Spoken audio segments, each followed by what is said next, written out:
আসসালামু আলাইকুম সুপ্রিয় শিক্ষার্থীগণ এবং চাকরি প্রার্থীগণ, আজকে আপনাদেরকে দেখাবো কিভাবে লগের পূর্ণক এবং অংশক এবং বৈজ্ঞানিক সংখ্যা পদ্ধতি করা হয়। অর্থাৎ 30 সেকেন্ডের মধ্যে আপনি পারবেন। অর্থাৎ দেখেন তো 0.00735 এর পূর্ণক কত, আপনি চোখ বন্ধ করে বলে দিবেন। আপনি দশমিকের পরে কয় ঘর গেলে আপনি একটা পূর্ণ সংখ্যা পাবেন? দেখেন তো 1 2 3 4, অর্থাৎ 4 ঘর পরে গেলে একটা সংখ্যা পাবো। তাহলে তার রেজাল্ট হবে কত? 4। আর যেহেতু সামনে থেকে পিছনে গেছেন তাহলে ওইটা মাইনাসের হবে, অর্থাৎ বার 4 হবে। এরপর আপনি দেখেন, অর্থাৎ আপনি দশমিকের সামনে কয় ঘর পর্যন্ত গেলে একটা সংখ্যা মাত্র থাকবে?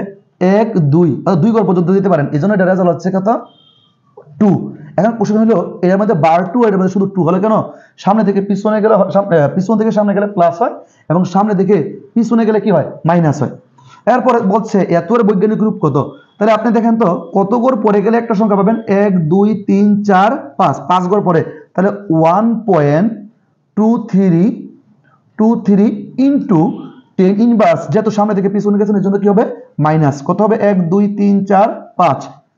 তারপর আপনি দেখেন তো এটা, অর্থাৎ সামনে দশমিকের সামনে সর্বোচ্চ কয় ঘর রাখতে পারবেন? 1 ঘর। তাহলে কয় ঘর দিতে পারেন? 1 2 3 3 ঘর। তাহলে 5.3287 ইন্টু 10 টু দি পাওয়ার কত হবে? 3।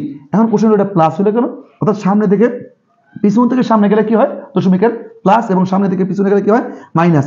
এখন বলতে পারে আপনাকে এত এর অংশক কত। তাহলে আপনি ক্যালকুলেটরে ক্লিক করবেন। ক্যালকুলেটরে ক্লিক করলে লগ ক্লিক করলে এমন একটা সংখ্যা আসবে এবং দশমিকের পরে যে সংখ্যাটা থাকবে সেটাই হচ্ছে এটার অংশক। যেমন কত? 0.462। আর আপনাকে যদি বলে এত এর অংশক কত, তাহলে আপনাকে কি করতে হবে? ক্যালকুলেটর হাতে নিতে হবে। ফার্স্টে ক্যালকুলেটর নিয়ে আপনি লগ ক্লিক করবেন।